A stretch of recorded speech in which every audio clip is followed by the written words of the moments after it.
حضرت ابو ہریرہ رضی اللہ عنہ سے روایت ہے کہ رسول اللہ صلی اللہ علیہ وسلم نے ارشاد فرمایا، جو شخص اللہ تعالیٰ سے دعا نہیں مانگتا اللہ تعالیٰ اس پر ناراض ہوتا ہے، اور اللہ تعالیٰ اس شخص پر ناراض نہیں ہوتا جو دعا مانگتا ہے، اور دعا مانگنے میں صرف اللہ تعالیٰ ہی خوش ہوتا ہے۔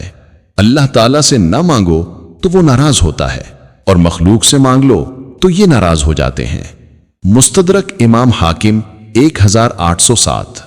حضرت ابو دردہ رضی اللہ عنہ فرماتے ہیں کہ نبی اکرم صلی اللہ علیہ وسلم نے ارشاد فرمایا، کیا میں تمہیں ایسے عمل کی خبر نہ دوں جو تمہارے تمام اعمال سے بہتر ہے اور تمہارے مالک کے ہاں سب سے زیادہ پسندیدہ ہے اور سب سے زیادہ ثواب والا ہے، اور تمہارے لیے سونا اور چاندی خیرات کرنے اور جہاد فی سبیل اللہ سے بہتر ہے؟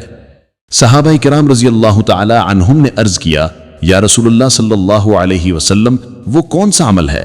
آپ صلی اللہ علیہ وسلم نے فرمایا، اللہ کا ذکر۔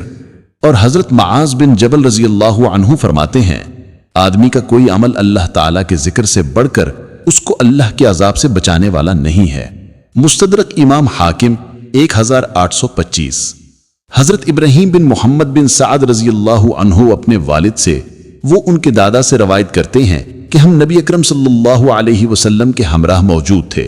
آپ صلی اللہ علیہ وسلم نے فرمایا، کیا میں تمہیں ایسی چیز کی خبر نہ دوں کہ اگر تم کسی دنیاوی آزمائش میں مبتلا ہو اور وہ دعا مانگو تو اللہ تعالیٰ تمہاری آزمائش ختم فرما دے گا؟ آپ صلی اللہ علیہ وسلم سے عرض کی گئی، جی ہاں۔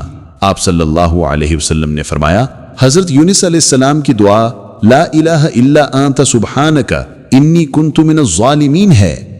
مستدرک امام حاکم 1864۔